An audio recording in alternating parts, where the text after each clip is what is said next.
진입한 후에도 한참을 앞서 나가는데요. 다른 운전자들에게도 큰 위협이 될 수 있는 그런 상황인데요. 무슨 일일까요? 기절을 하신 건가 아니면 무슨 상황이 또 있어서 가속을 하셔서 이렇게 가신 건가. 터널 안에서 자칫 사고가 더 발생하면 큰 인명피해가 날 수 있는데요.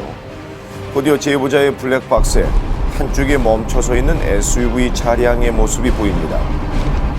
차에서 내리시는 모습을 봤거든요. 추돌 사고 이후에 큰 부상은 아니시겠구나. 네, 이 차량이 왜 멈추지 못했는지 원인은 아직 조사 중이라고 합니다. 그런데 터널 진입 전 이 사고를 애초에 막을 수는 없었을까요?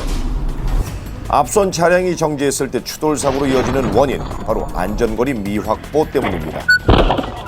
안전거리는 그 누구도 아닌 운전자 본인을 위한 것인데요. 안전거리를 지키면 위험과 한 발 멀어지게 됨을 명심하십시오.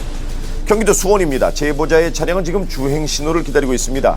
자, 그런데 이때 멈춰선 차량 사이로 여학생이 뛰어나왔는데 우회전 차로로 달려오던 차량과 그대로 부딪혔습니다. 많이 다치지 않았어야 할 텐데요. 쪽에 저기가 있거든요. 횡단보도가.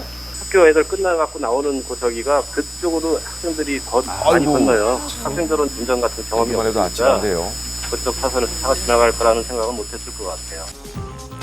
사고를 당한 여학생은 다행히 제자리에서 일어섭니다. 크게 다치지는 않은 것 같은데 무단횡단을 하지 않았다면 막을 수 있었던 사고였죠. 경기도 시흥입니다. 제보자가 빗길이라 서행을 하고 있습니다.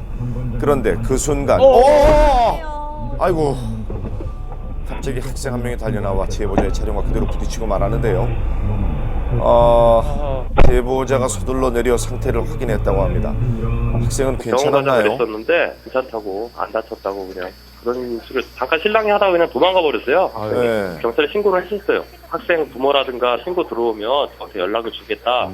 아유, 이렇게 운전 중 보행자를 만나는 것만큼 간담이 서늘한 게 없습니다. 특히 어린이라면 운전자의 대처가 아주 중요합니다.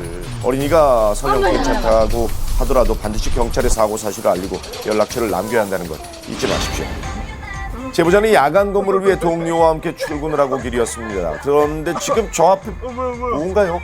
사람이 누워있는 것 같죠? 도로는 위험한 곳입니다. 저러시면 안 되는데요. 술이 좀 취하신 것 같았어요. 담배도 피우시고 누워서 소리도 지르시다가 막 기지개도 피시고. 도로를 안방처럼 점령한 취객 때문에 운전자들이 곤란을 겪고 있습니다.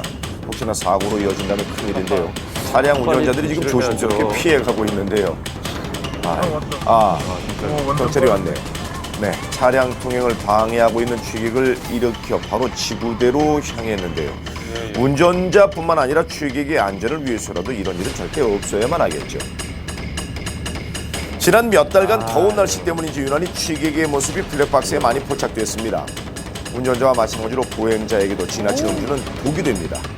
생명을 위협받는 일이 없도록 주의해 주십시오. 여기는 경기도 성남입니다. 제보자는 늦은 시간까지 업무를 보던 중인데요. 이때 앞에 가던 오토바이가 중앙선을 넘어가더니 승합차와 부딪히고 말았습니다. 다행히 오토바이 운전자는 제자리에서 일어서고 있는데요. 왜 이런 사고가 발생한 걸까요? SUV 차량이 주차를 하려니까 반대편에서 차가 안 오니까 뒤에는 안 보고 옆에도 안 보고 그냥 넘어간 거죠. 오토바이가 좀 너무 무례하게 봉고차 옆을 지나가지 않았나 그런 생각이 드네요. 네, 모두가 함께 다니는 도로 절대 내 맘 같지 않습니다. 주차 시에는 주변 차량을 꼼꼼히 살피고 진로가 막혔을 땐 잠시 멈추는 여유도 좀 가져주십시오. 제보자의 출근길입니다. 유난히 햇살이 밝은 날이었는데요. 자, 그런데 잘 보세요. 저 앞에 순식간에 지금 차량이 전복됐습니다. 이게 어떻게 된 일일까요? 제보자가 직접 설명을 준비했다고 하는데요. 2차적인 추돌은 아마 2차에서 여기서 이제 뒤집혔고요. 이쪽에서 밀고 들어서 뒤집혀진 상태에서 여기서 약간의 접촉 사고가 있었고 상황을 보고 일단 119부터 신고를 했어요. 일단 사람이 어떻게 될지 몰라가지고. 현장에 있던 다른 차량 운전자들도 함께 나와서 서둘러 사고 위치를 경찰에 알렸습니다. 이때 전복된 차량에서 운전자가 빠져나오고 있는데요. 많이 다치지 않았어야 할 텐데 운전자 상태는 어떻던가요? 상당히 고통스러워하면서 간신히 이렇게 기어서 나오시는 게 보니까 의식은 찾으신 것 같고 한 1분 정도가 걸렸거든요. 전복되고 나서. 다들 그 정황에 대해서 다들 모를 것 같아요. 갑자기 순간적으로 불과 한 1초? 정확한